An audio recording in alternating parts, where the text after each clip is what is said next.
Biographie de Patrick Sébastien. Patrick Sébastien, de son vrai nom Patrick Bouteau, est né le 14 novembre 1953 à Brive-la-Gaillarde. Après des études de lettres qu'il abandonnera rapidement, Patrick Sébastien décide de monter à Paris en 1984, où il crée son premier spectacle d'imitation, avec lequel il va écumer les cabarets pour de faibles cachets, tout en travaillant la journée aux halles pour vivre. À 21 ans, la chance lui sourit, puisque Jacques Gauthier l'engage pour La main au panier. Après avoir emmagasiné de l'expérience, 2 ans plus tard Patrick Sébastien débarque en télé. En effet, dès 1976, Patrick Sébastien commence à enchaîner les émissions de Guy Lux, Michel Drucker, ou bien encore ceux de Marici et Gilbert Carpentier, et assurera aussi la première partie de Michel Sardou à l'Olympia.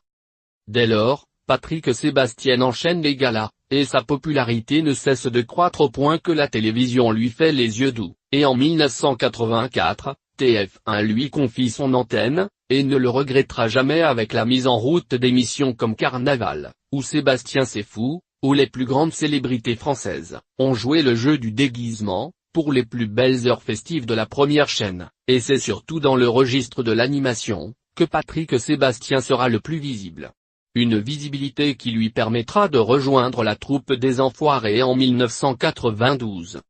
Cette même année, Patrick Sébastien fait certainement le plus beau coup de sa carrière, avec l'émission Le Grand Bluff, où Patrick Sébastien a décidé de piéger de nombreuses célébrités, telles qu'en se grimant Pierre Palmade, Christian Morin, Patrick Roy et sa propre mère, sans jamais se faire reconnaître.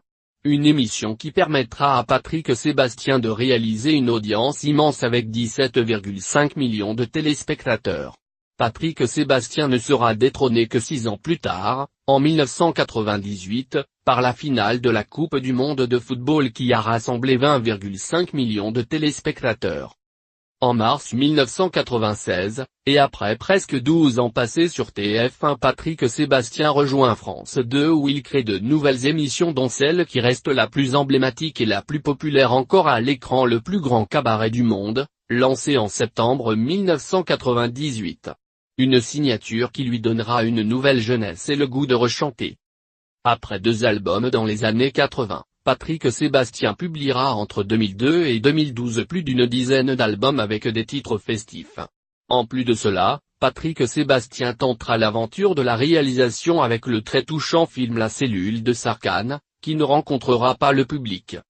En novembre 2009, Patrick Sébastien annonce vouloir se lancer dans la politique et créer le 24 mars 2010 un mouvement citoyen, le droit au respect et à la dignité, d'art, dans le but de remettre l'humain au cœur de la société en s'inspirant du nom de l'écrivain et ami Frédéric Dard.